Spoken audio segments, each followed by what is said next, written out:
பாஸ்டரையா நமக்கு டிரான்ஸ்லேஷன் கொண்டு வருவாங்க. 2 கரங்களை தட்டி ஆண்டோட நாமத்தை மகிமைப்படுத்தும்.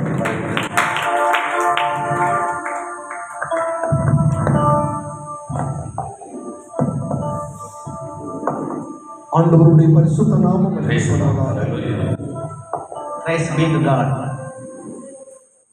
ஆண்டவர் இயேசு கிறிஸ்துவின் நல்ல நாமத்திலே உங்கள் யாவரையும் அன்போடு வாழ்த்துகிறேன். I am greeting in the name of Jesus Christ in you all. ஆண்டவரின் கிருபையும் சமாதானமும் உங்கள் அனைவரோடும் நிறைவாய் தங்கி இருப்பதாக. His grace and loving kindness be with you all. மன்னிக்க வேண்டும், எனக்கு இன்னும் சில ப்ரோக்ராம்கள் இருக்கிறபடியினாலே அவசரமாக செல்ல வேண்டிய சூழல். நான் ஐயாவிடத்திலே சொல்லியிருந்த நேரத்துக்கும் இன்னும் சரியாய் 3 நிமிஷம் தான் இருக்குது. Please forgive me because I have another one program, so I have to go urgently. Only 3 minutes more. ஆகவே 3 நிமிஷத்துக்குள்ள என்ன சொல்ல முடியுங்கிறத யோசிக்கிறேன். So within that short time, what I have to tell? ஐயா எல்லாரையும் வந்த உடனே சாடிட்டு இருக்கிறாங்க.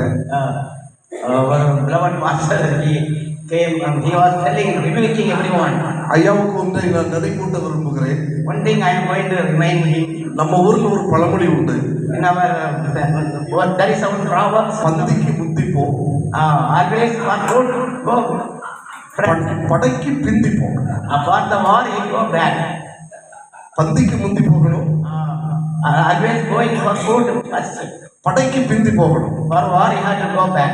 சரிதான் சொல்றவங்க ஒரு அல்லேலூயா சொல்லுங்க. Is it right? Say hallelujah.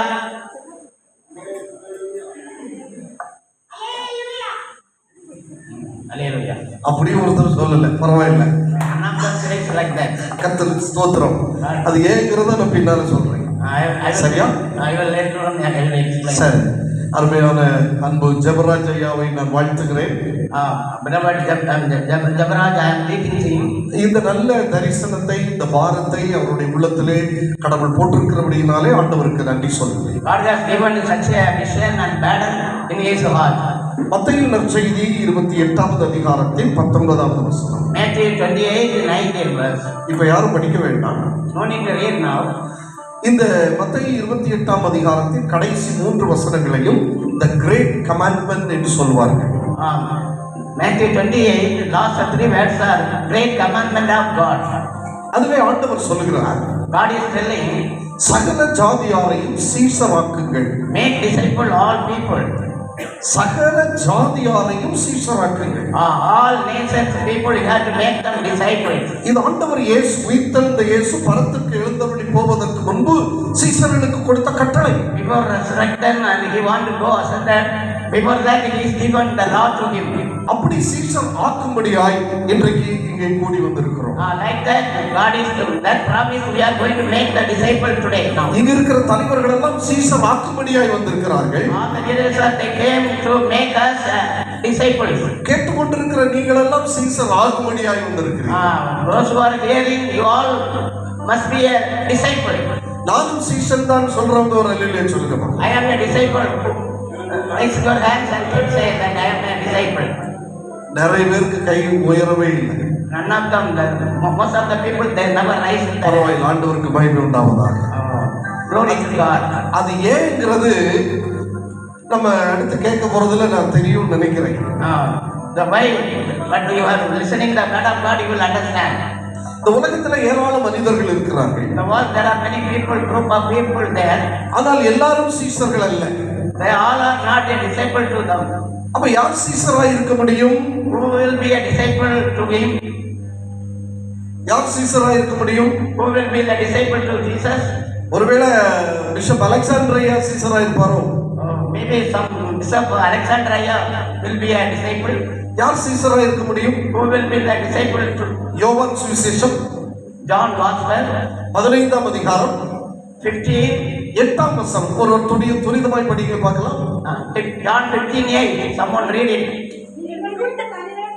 நீங்கள் மிகுந்த கனிகளை கொடுப்பதினால் பிதா மகிமைப்படுவார். எனக்கு சீஷராய் இருப்பீர்கள். You are giving much fruits, that's why you will be a disciple to me. யார் சீஷராக முடியும்? Who will be the disciple?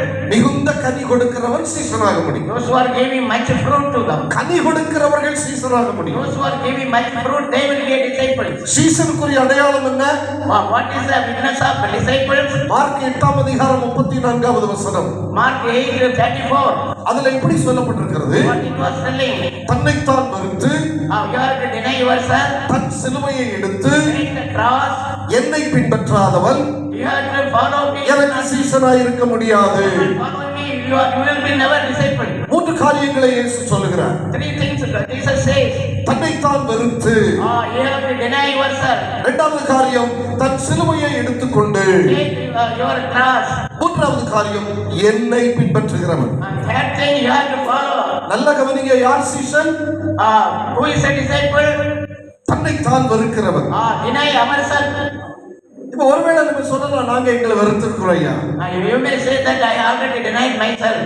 வீடுகள்ல போய் Visiting the houses. ஆதியாகமம் 26வது அதிகாரத்தை எடுத்து படித்து பாருங்கள். Genesis 26, you go and read it. அங்க ஈசாக்குடைய சம்பவம் சொல்லப்பட்டிருக்கிறது. It is telling about Isaac and Israel. ஈசாக்கு விதை விதைத்தான், கர்த்தர் 100 மடங்கு ஆசீர்வதித்தார். Isaac was showed the seed and the field. அதை எல்லாரும் சொல்லுவோம். We know everybody will be telling. ஆனா ஈசாக்கு துரத்தப்படுகிறான். Isaac was cast out. பெலிஸ்தீனுடைய ராஜாவாகிய அபிமெலேக்கு கூப்பிட்டு சொல்லுகிறான், நீ எங்களை விட்டு ஓடி போயிரு. Philistine king says, get out from us. நீ எங்களை விட பலத்தவனாய் கொண்டு வருகிறாய். You are bigger, more stronger than us. என்னை விட உனக்கு பேர் ரொம்ப அதிகமாயிட்டு வருது. You are very famous more than me. அதனால அலெக்சாண்டர் பாஸ்டருக்கு வைக்காத. Pardon? அலெக்சாண்டர் பாஸ்டருக்கு வச்சிருக்காத. Don't keep it Alexander Pastor over here. துரத்திரு. Cast out him. He is becoming a bigger and greater. அப்படி அபிமெலேக்கு சொன்னான். Like that Abimelech says. ஈசாக்க துரத்தி விட்டான். They cast them out Isaac. கவலைப்படல. He never sorry about that. துர விட்டுறாங்க. They are digging the well. அந்த பெலிஸ்தீனுடைய மேய்ப்பர்கள் துரத்துகிறார்கள். Philistine and the shepherds, they are casting out. அடுத்த இடத்துக்கு ஓடுறான். Then he going next place. அங்கேயும் துர விட்டுறான். They are also digging well. இவன் வெட்ட பெலிஸ்தியர்கள் துறவை தூர்த்து போட்டார்கள். Wherever he was digging the well, the Philistine came and closed it. ஒரு துறவை விட்டுனான். There was a digging well one. துரத்துனாங்க. They are casting out. ஏசேக்குன்னு பேர் வச்சான். He said they like that name. அடுத்த துறவை விட்டுனான். There another one place. துரத்துனாங்க. There also casting. சித்தனான்னு பேர் வச்சான். Sittana, name. ஓடுனான். He was running. பாவம் சோர்ந்து போகல. He never been sad. துறவு வெட்டிட்டே இருந்தான். Keep on digging the well. இப்போ யாரும் துரத்தல. Now there nobody casting out. ரகபோத்துன்னு பேர் வச்சிட்டான். ஹalleluya. Hallelujah. அவன் தான் சீஷன். That is called a disciple. Amen. Amen. துரத்தப்பட்டாலும் துவண்டு போகாதவன் season. When you cast out somebody else cast.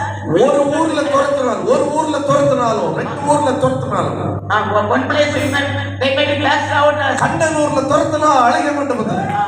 Maybe they cast out in அழகிய மண்டபத்துல துரத்துனா கண்ணனூர்ல. When they cast out. அவன் தான் சீசன். Hallelujah. புரிஞ்சுட்டா உங்களுக்கு? தன்னைத்தான் வெறுத்து அடுத்து சொல்றாரு பாருங்க, தன் சிலுவையை எடுத்துக்கொண்டு. You have to take out your சிலுவை cross.